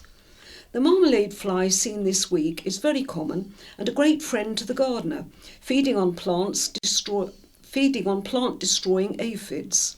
Harmless to humans and pets, it resembles a wasp. New bell ringers sought for Minster. The sound of church bells ringing has returned after lockdown, easing allowed the ringers to meet once again, and people are urged to take up the hobby. During lockdown, only occasional special events were possible, with bursty noise tolling a bell 100 times for Captain Sir Tom Moore at Brightstone, for example. The Winchester and Portsmouth Diocesan Guild of Church Bell Ringers supports ringers from across the island. Newport Minster's bell ringers are appealing for new people to join their ranks. Martin Hugh, Vice Captain, said most people will pick up the basics with a couple of hours of tuition. The training is ongoing, you learn more as time goes on. As bell ringers, we get used to all this hardware for nothing. It becomes an absorbing hobby. Anyone interested can contact Martin on martinwho2@aol.com or by calling 721056. Go to countypress.co.uk for a video of the bell ringers in action. A Ryde councillor quits over the town hall purchase. Ryde Town Council has decided to buy the run-down town hall and theatre, despite funding concerns and repair costs of more than £2.4 million. The decision made at Ryde Town Council's meeting on Wednesday led to the resignation of Councillor Les Kirkby, who said the council had gone against all the advice given by officers and solicitors, and it will only mean the people of Ryde will pay more for their precept. The town council had been in discussion with the owners of the building for the past 3 years, but was issued with an ultimatum. Putting forward the motion to the council, Councillor Phil Jordan said the previous town council had already agreed to take the building on, but with new faces on the council, he wanted them to have their say. He said it was a matter of either saving the building, which has been empty since the Isle of Wight Council sold it in 2013, or not. Councillor Jordan said, as we have seen in this town, private ownership does not work. These buildings fall into disrepair. The only future for a building of this nature is to bring it back into community use, with either public or community ownership. If we do not buy the building, its future is not very good. A feasibility study produced by Hampshire County Council found all the options commercially unviable. To remodel the town hall into any of the options proposed would range from £3,050,000 to £3,540,000 on top of the repair costs, and exceed the estimated gross development values, leaving an overall funding gap of £3.5 million. The study did say it could be mitigated through other funding sources like grants, but town council officers said a risk had been identified that there would be an 80% chance grant funding could not be secured. Councillor Jordan said when they had previously tried to get grant funding from the Heritage Lottery, the main reason they were unsuccessful was because they did not own the building. The motion to acquire the building and negotiate terms was approved by 9 votes to 3 and 3 abstentions. Councillor Jordan said the asking price of £600,000 would be subject to negotiation. Author uses island for new whodunit. An author from the island has completed work on a later psychological thriller released by publishers Boldwood Books. Mary Grant's The Island, which is set around Brooke and its beaches, sees Juliet returning to the island after years abroad. Her dying father confides a dark family secret in son-in-law Rhys, and immediately regretful issues a chilling warning. A few days later Rhys dies and Juliet must face the sickening truth he may have been killed by one of their trusted friends, even someone in the family. Juliet soon realises everyone has something to hide and each had a motive to kill Rhys. Her investigation is dangerous and her life threatened. Mary said, I was very excited to be contracted by publisher Boldwood Books to write a series of standalone murder mystery / whodunit sets on the island. The island is a wonderful place in which to set a novel, and when you read The Island you will find that, although all the people are fictitious, you will recognise many of the places and landmarks. The Island is available to purchase in paperback, hardback or e-book platforms, including Kindle and an audio format from Amazon and all bookshops. Medina Bookshop in Cowes will be stocked signed copies of the novel. It is also available from Waterstones and will soon be in local libraries. Well, it was fun while it lasted. The Isle of Wight felt the highs and lows of Euro 2020 last Sunday. Flags flew across the island and some businesses opted to close early to give staff the opportunity to experience England's first major final in 55 years. Godsill, Wroxall, Yarmouth and 9 Acres primary schools were among those to open late on Monday morning, knowing their young students would be staying up to cheer on their heroes. Cowsman Will Ainsley was lucky enough to see England versus Italy at Wembley. His moment of joy has been captured in a photograph from the stands. The church on the roundabout in Newport was among those to send a message of support to the team. Its famous sign, where it says God loves you, they said God loves you Southgate, as the man of the moment. Joy turned to despair when Italy equalised in the 67th minute, forcing the pitch to extra time and the dreaded penalties. The moment England's dreams were crushed was snapped by Sue Lupton at the Black Sheep Bar in Ryde. A disappointing end. But the journey to the World Cup has started, and England must be a favourite for Qatar 2022 now. Week of woe for water firm, an article by Alan Marriott. It has been a week of woes for the company that supplies the island's water. Southern Water's reputation has taken a huge battering over a number of issues. It was fined £90 million for a series of environmental offences along the south coast and in the Solent. It was given a 2-star requires improvement rating by the Environment Agency, one of only 2.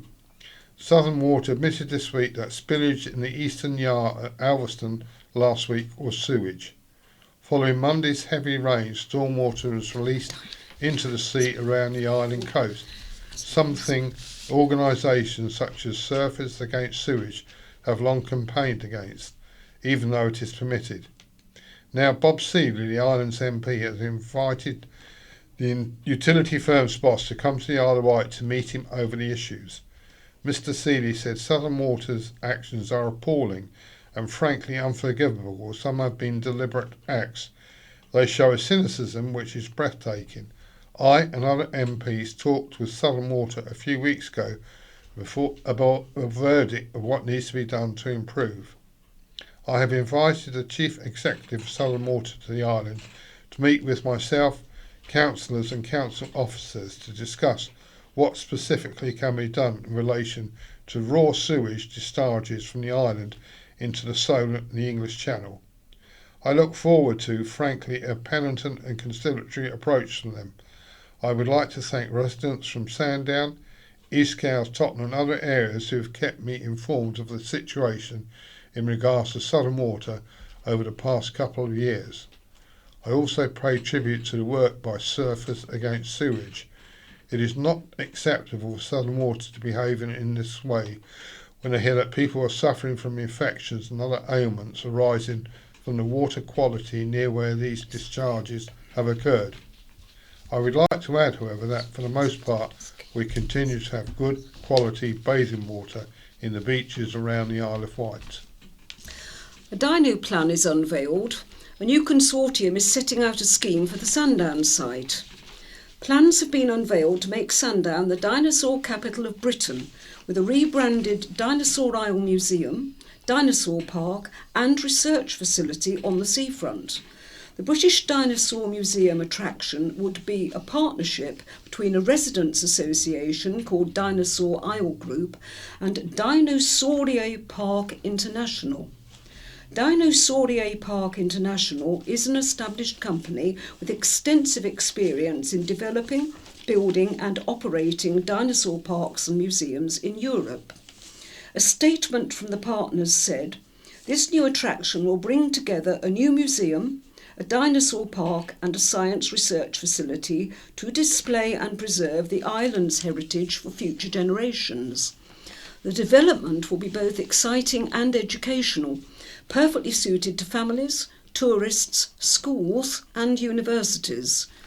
Dr. Jeremy Lockwood, chair of the Dinosaur Isle Group, said, "The Isle of Wight is Europe's premier dinosaur hotspot, with amazing new discoveries regularly being found under our feet. We literally walk on dinosaurs. We can make our Cretaceous coast as famous as the Jurassic coast, protecting the island's heritage, providing education and ensuring Sandown becomes a major national tourist destination." Jeremy said, "We're living in a golden age of dinosaurs and this is a once-in-a-lifetime opportunity. It will enhance Sandown's regeneration. Our plans involve opening the British Dinosaur Museum on a not-for-profit basis by a charitable trust, alongside a dinosaur park created by Dinosaurier Park International, who will set up a UK-based company to run it." The statement said the aim was to secure the long-term financial viability of the island's internationally important fossil collection in a new, fully accredited museum with extended science and research activities. The accompanying park, with its blend of education and entertainment, would further boost tourism. The partnership fears, after years without investment and a failure to market the attraction to visitors, Dinosaur Isle in its current form is no longer financially viable. So, the consortium hopes within the next few months it will receive the green light from the Isle of Wight Council. It says it intends to work with the community to not only establish the British Dinosaur Museum as an international landmark, but to ensure its contribution to the regeneration of the Bay Area and the island. Jeremy said, "Our detailed plans include building this new larger museum, dinosaur park, education and research facility while remaining sensitive to the ecology of the surrounding land and enhancing existing heritage such as the Pluto building." Island Gardens feature on new interactive Google site.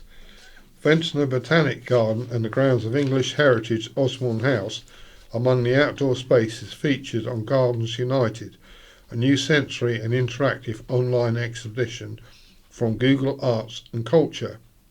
Celebrating gardens around the UK, the site includes over 150 curated online exhibitions and an archive of more than 4,000 photos, videos and tours.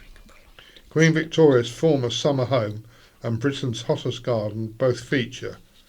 Ventnor Botanic Gardens said it hopes a new resource will help spread the message of climate change and sustainability. It is on average annually 5°C hotter than mainland Britain, which means gardeners there get to grow, study and research plants that cannot be grown outdoors anywhere else in the country. John Curtis, director of Ventnor Botanic Gardens, said he was grateful for the chance to reach a wider audience.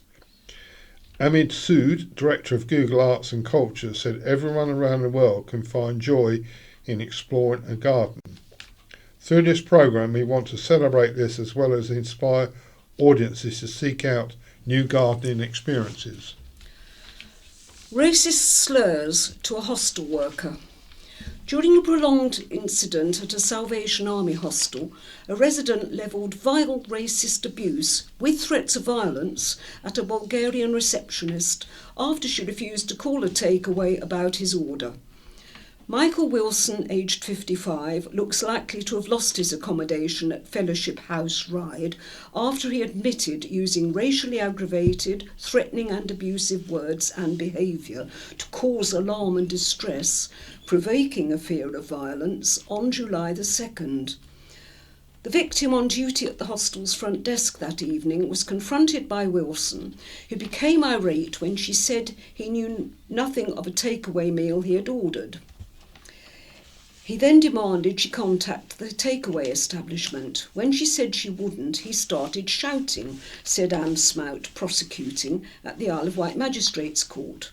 Wilson demanded his food, directing vile insults at her, assuming she was Polish. She told him not to speak to her like that, but he continued the tirade, ranting and banging his fist on the counter, Mrs. Smout added. He then demanded she open his room as he did not have his key.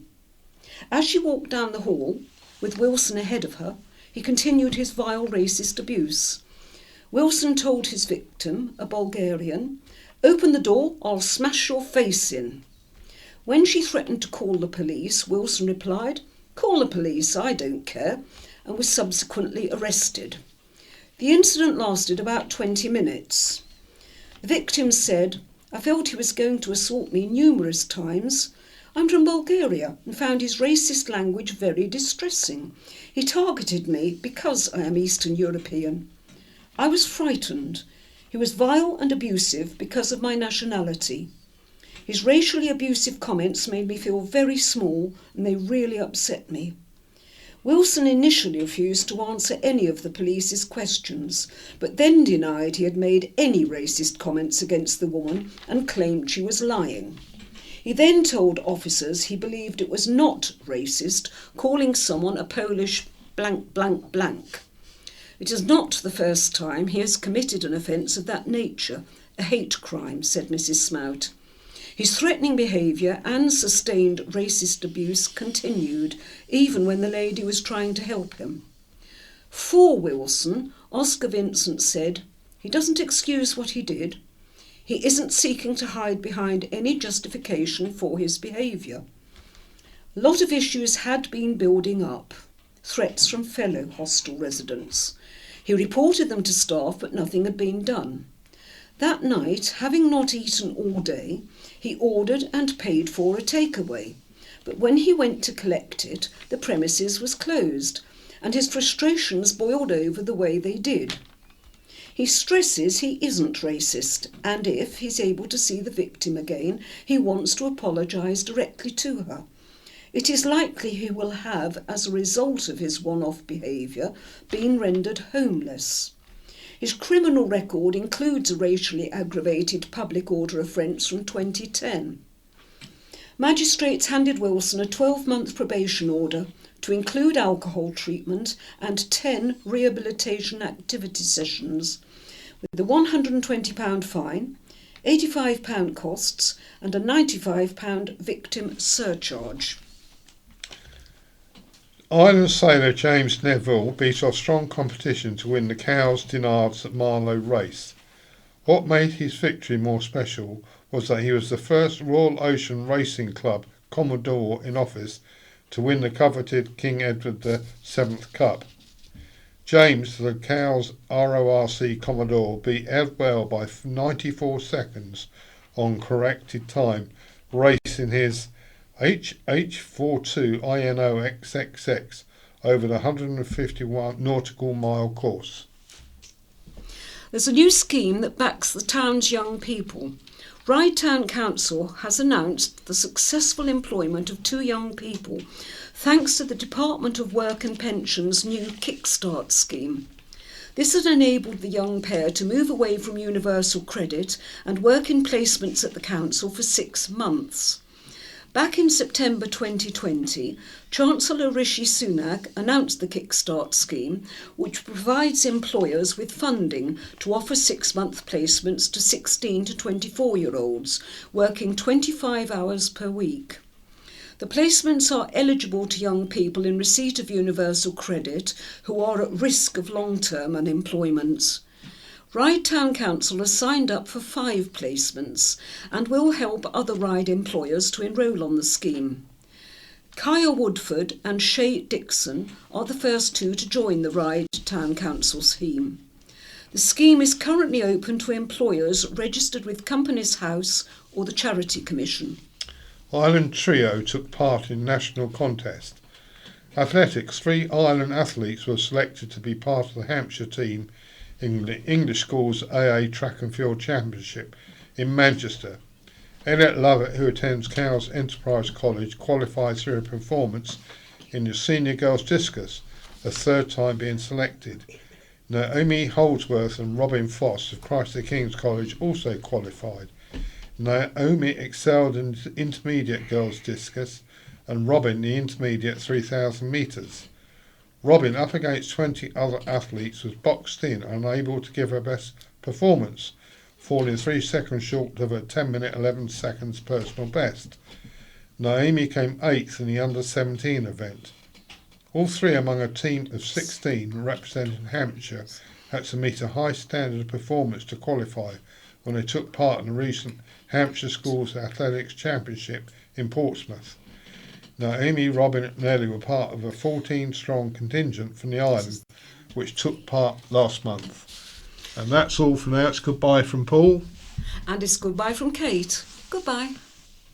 The In Touch programme follows. Tactile paving at train stations, plus braille and assistive technology. There have been some promising signs emerging from Network Rail over the last 12 months around the installation of tactile paving on the edge of their train station platforms. But tonight we're questioning whether action is being taken quickly enough to make train stations a safer place for blind and visually impaired rail users. Last year, a Freedom of Information report showed that 35% of the UK's train platforms did not have tactile paving. But what is the situation a year on? We revisit the discussion about Braille's future within the technological age. Since Braille's invention by Louise Braille almost 300 years ago, it is undeniable that Braille has radically enhanced the lives of some blind people and, of course, has continued to do so ever since. But it is also true that it can be a complicated system to learn. It can take great sensitivity of touch and is only mastered comfortably by a very small percentage of the population. We hear your thoughts on this and those of Dave Williams, the chair of the Braillists Foundation. The presenter is Peter Wight and the producer is Beth Hemmings. This week's scaffolding news follows the In Touch programme. BBC Sounds. Music, radio, podcasts. Good evening. Tonight, your response has always been the major driver of what goes on in Touch. And after our opinion piece a couple of weeks ago suggesting that Braille might need a major makeover to survive in the technological age, many of you made it clear you wanted your say about that. We'll be hearing some rather stern comments about our coverage later. First, though, promising signs are emerging from Network Rail around the installation of tactile paving on the edge of train station platforms. But tonight we are questioning whether action is being taken quickly enough to make train stations a safer place for blind and partially sighted users. Last year, the death of Cleveland Gervais at the Eden Park station in southeast London highlighted the immense importance of having tactile paving on the edges of railway platforms. Following his death, it emerged that at the time, more than 1/3 of the total length of the UK's rail platforms was still without tactile paving. Back in February, we dedicated a programme to Cleveland Gervais's tragic death and sought some answers from Network Rail's Alan Spence about their future plans and whether the tactile paving installations were being put in place quickly enough. We are already accelerating fitment of tactile surfaces where stations are partially fitted, and we will make sure that we look at what options there are to accelerate fitment elsewhere as well. Now, Sir Peter Hendy, who's chair of Network Rail, has recently said he wants all operational platforms to be fully tactile by March 2029. Can even that be achieved in that time frame? Are the finances in place? The finances are not yet in place, no. The industry is financed on a 5-year cycle. The cycle we're in at the minute finishes in 2024. And what Sir Peter was talking about in that letter is our intention, subject to the funders wanting that to happen, is that we would want to do that in the next control period, the next 5-year cycle, which would end in 2029. It's not appropriate to say that we're waiting for the next cycle. We're actively installing tactile surfaces at platform edges wherever we're able to do so. I just finally quickly want to go back to rail safety campaigner Clive Wood. Accessibility means that you can travel independently and with confidence, and I think that's the important thing. We've waited 30 years, Peter. Emergency measures need to be put into place now, and we can see what measures are going to be done and how long it's going to take. Well, Network Rail have since made some fairly significant efforts to install tactile paving to some station platforms around the country. But only earlier today, Network Rail has confirmed to In Touch that plans are now in place and work is underway to fit tactile strips to platform edges across the country, and that an additional £10 million has been agreed by government to get the work started straight away, so that Network Rail say we can finish the job as soon as possible. Well, we have been seeking confirmation of this figure with the Department for Transport. They say, though, that no figure has yet been agreed. Next week, the RNIB is going to be presenting a petition to the Department for Transport and Network Rail.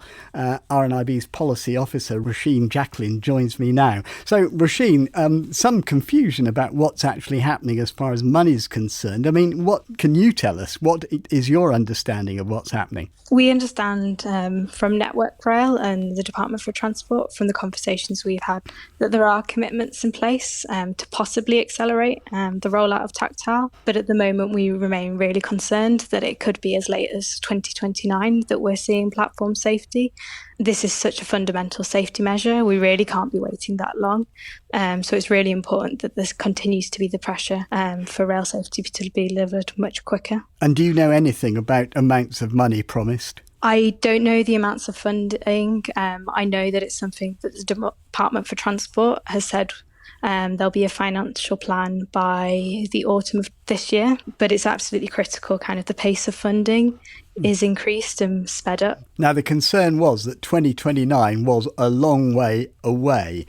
If there is more money, what would you want the aim to be for completing this work? At the moment, up to 15% of people who are falling from platforms are blind and partially sighted, and it's just not acceptable. We do recognise it's not something that can happen overnight, but with the right financing in place, it's really important that this is urgently installed. Now, one of campaigners' main concerns is that there are still stations where there is textured paving on some platforms and not on others, and that this can cause confusion for blind people. You know, you'd naturally think if there were paving on one platform, it would be on all the others. Would you want making the policy consistent on stations to be given priority? Yeah, absolutely. At RNIB, we've been very clear, kind of top of the list needs to be the stations that are partially tactile, as these are the most dangerous for rail travellers. Are there other issues which could make stations safer for blind and partially sighted people? I mean, staffing levels, for instance. Yeah, absolutely. And it's really important that there are these interim measures while we're waiting for tactile to be fully installed across the network. You've mentioned staffing levels. Something that's also incredibly important is audio announcements on the platforms so that blind and partially sighted people are aware if there is or isn't tactile installed on the platform edge. Roisin Jacklin, thank you very much indeed.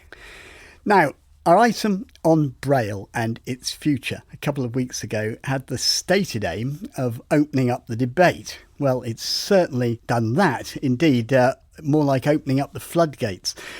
Braille teacher Anna Janicki's opinion piece, contending that to survive Braille needed to be simplified and that other sources of technology were taking over some of its roles, has brought Braille supporters out in force.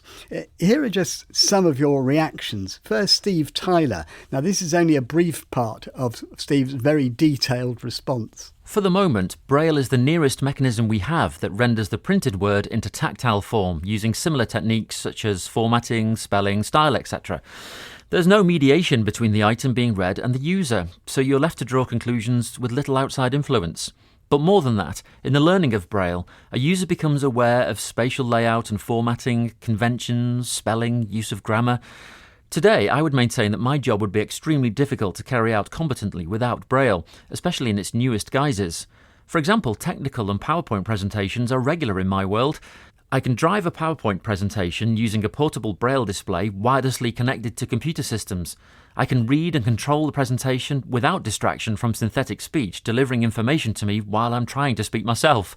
When it comes to detailed work, especially written pieces or tabular information, Braille is indispensable. And John Lafferty makes an equally powerful claim for Braille and its effect on his working life. I am now in my 72nd year and have been in constant employment since graduating from university in 1973. Firstly as a teacher of English in a large comprehensive school in Scotland, then as a practising solicitor in London, and finally as a full-time judge. I could not have carried out any of these jobs without Braille. Oriel Britton doesn't see Braille being made redundant by new technology anytime soon. I think that some who advise newly visually impaired people have a perception that computers can do everything for us. Tie our shoelaces, make our dinner, even get us out of bed. However, you are more likely to be reasonably independent and earning a living if you use Braille. And Anne Wilkins makes the point that far from being in opposition to each other, Braille and technology can reinforce each other. Devices such as iPhones, iPads and tablets work best for us when both speech and Braille are used on them. I think that refreshable Braille displays should be cheaper and more accessible to us all than they are, but they are definitely the best technology which has been invented in the world of Braille. With regards to reading, I make no secret to the fact that I'm not a huge fan of audiobooks, and it shouldn't be assumed that all blind people read them. I prefer curling up with a good Braille volume and really using my imagination to get involved in the content of a book and having my own interpretation of what I'm reading, instead of that of someone reading a book to me. Well, that's just a sample. There were many more. Someone who also sent us their thoughts on this topic and was particularly passionate about the things we didn't raise in our opinion piece last time is professional musician James Risdon. Now, James, in fairness to Braille teacher Anna Janicki, whose article prompted our item, it was always intended as an opinion piece to open up discussion, which it's patently achieved. That's fair enough, isn't it? Absolutely, yeah. I think having a discussion about Braille is always relevant, and as you've seen from the response that you've had, Braille is a very emotive topic, and those of us who are lucky enough to use it are very passionate about it. And I think it's anything that we can do to raise the profile of Braille among the wider population is fantastic. You know, I know several sighted people who listen to this programme quite regularly and enjoy the debate and the discussion and the information that you give out. But I think the problem I had and what prompted me to write in was that it was a slightly one-sided piece, and I think would have left quite a lot of people quite confused about exactly what Braille can and can be used for. Well, just let me put a couple of those points to you. Her essential arguments are tenable, aren't they? You know, a low rate of Braille use compared to the visually impaired population. Tasks now possible using speech technology, which before you would have done with Braille, and a complicated, sometimes rather pedantic system of rules. Is that unfair?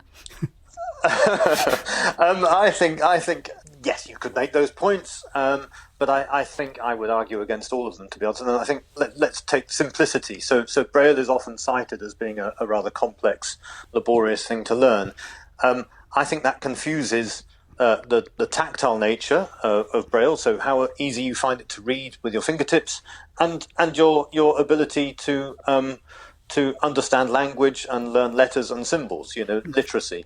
And we know that lots of people who are blind will have difficulties obtaining literacy, like a number of sighted people. But actually Braille is no more complicated than print. So you have 26 symbols to show your letters. Adding one more symbol can make any of those capitalized, whereas print requires 10 to 12 different symbols for capital letters. I can add one more symbol and get the numbers 0 to 9. So whereas print needs another 10 symbols to learn those. I don't think actually there is a case for saying that Braille is overcomplicated. I think we conflate the issues of literacy and Braille, and that's why it's confusing. So where does the problem lie, if there is one? I mean, many of our correspondents cited the lack of Braille teachers, and Steve Tyler, part of whose email we've already heard, said the problem isn't with learning Braille, but with teaching it. Do you agree? And what's to be done about it, if that's right? It's worrying to me when you have a teacher of Braille at a college, a sense college supporting deaf-blind people, who is openly saying that Braille's too complicated. If a teacher of Braille is saying that, there's little hope for their learners. I remember my Braille lessons very fondly. They were fun, they were interactive, they were amusing, they were really engaging and inspiring, and I wanted to learn Braille. I'm not sure anyone going to a lesson with a teacher who thinks Braille's complicated and irrelevant is going to make very good progress. Well, again, to be fair to her, she likes Braille. She's a fan of Braille. She just thinks that it's time that some of these points were made. I mean, you said we were in danger of putting off people from providing Braille services, like Braille medical information, Braille menus. You said that in your email to us. Isn't the real problem, though, the way such information isn't given to the 90% of visually impaired people who don't use Braille? You know, it isn't our job to gloss over at such facts because they're uncomfortable. No. And I access information in many different ways. I couldn't get through the amount of email and documents at work without using a screen reader. I'm all for information being available in your preferred format. I'm merely saying that those of us who are able to use Braille and who had the benefit of good teaching should be given the choice to use it, and I don't think that having a debate about whether Braille's going to be dead in 50 years is necessarily going to help service providers make informed decisions. OK, well, James, thank you. Just to return to your emails for a moment, Peter Road wants to challenge the assumption that you can't learn Braille in later life. He lost the ability to read print in 2016. I made the choice to learn Braille to get back into reading. I studied it myself using the RNIB fingerprint course starting in October last year. Although I didn't understand some of the punctuation, I was able to start reading uncontracted Braille by December, and I'm now reading fully contracted Braille. My reading speed is slow, but increasing. However, to have the choice to read in peace rather than have electronic speech suck all the emotion out of the story is really important for me. I really hope Braille is not dead. It's a big commitment to learn it, but in my view, worth it. I never expected to use it as much as I do, and I'm still finding new uses. Groups like the Braillists Foundation provide fantastic resources and encouragement, and I have them to thank for the initial idea to learn, when most other people said that if you didn't learn as a child, you just won't get it. I'd encourage anyone facing sight loss or who has not learned Braille to give it a go. Well, we have the chair of the Braillists Foundation, Dave Williams, here now. Dave, you couldn't really have had a better vote of confidence there, but as chair of the Braille Foundation, for those who've not come across it, what is it? What's its aim? Our mission is simply more Braille. So following on from James's contribution, we really are keen to see more Braille, more opportunities to learn Braille and to see more Braille technology innovation. And I think that makeover that you spoke about earlier is well underway. There are new Braille technology devices, things like the Canute multi-line reader and the Orbit reader that are trying to lower the cost or change what it means for a Braille display. Every tablet, smartphone and computer has software built into it that can easily convert text on screen into Braille. And also the code itself has been simplified in recent years to improve automatic translation and also to respond to some of the issues raised by teachers about its complexity. Now, we talked about teaching Braille just now. You are, the foundation is teaching Braille online. But you would have thought that of all things, Braille as a tactile skill would be tough to teach to blind people this way rather than face-to-face, hand-to-hand.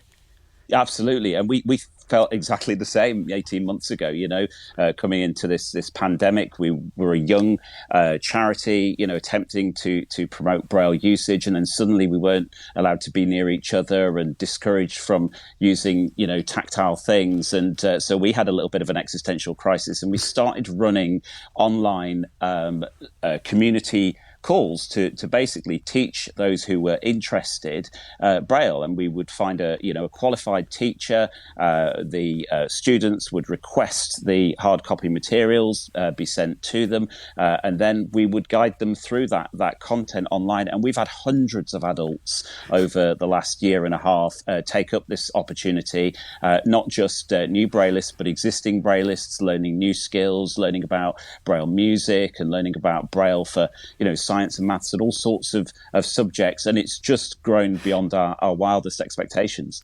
Just one more thing, Dave, and that is encouraging for people who, and I'm one of them, who support Braille. But I gather Braille's been a player at one or two key moments in your life as well, hasn't it? Oh, absolutely. Look, as a dad, I can't imagine any other way that I would read the bedtime story with my son. I can't imagine how else I'd use a recipe. But it was proposing to my wife, actually. We play Braille Scrabble, and as you'll know, the tiles don't fall out the board. So we're quite lazy, and we put the board back in the box with the tiles, still on the board. And one night I pulled the board out and rearranged them to say, "Will you marry me?" So the next time we came to have a game, my wife received a proposal. I'm glad to say that after endless rooting around in the Scrabble bag, she did manage to locate the letters OK, because apparently I'd used all the Y's. There were no Y's. It's a great story. Dave Williams and James Risdon, thank you very much. And perhaps we've redressed the balance a little there. And that's it for today. Don't forget to share your comments about anything we've covered on the show today. Braille, of course, also your experiences with tactile paving or the lack of it on train stations. And you can email us intouch@bbc.co.uk. You can also go to our website bbc.co.uk/intouch, where you can download tonight's and many other previous editions of the programme. From me, Peter Wight, producer Beth Hemmings and studio manager Jonathan S. Goodbye. This is the scaffolding and skips news, week commencing 19th of July 2021. Ventnor area for Church Street. Skips outside South Bank, Park Avenue. Ride area, Ladbrokes 27 High Street, 4 and 5 St Thomas's Square, 13 The Esplanade, Kids and Co High Street, 60 Union Street, Fowler's Union Street, Jack's 75 Union Street, Skips 63 St Michael's Avenue, Pathways 53A Swanmore Road. Sandown Avenue, Evangelical Church, Fort Street, Avenue Road, Trevilian 7 High Street. Newport area, 11 Orchard Street, Youth Trust Building, Pyle Street, the Old Mill, St Cross Lane, Watson Bull and Porter, 31 High Street, Halifax, High Street, Woodford and Sons, 1 St James Street. Cowes area, 31 Mill Hill Road. East Cowes area, 17 Clarence Road.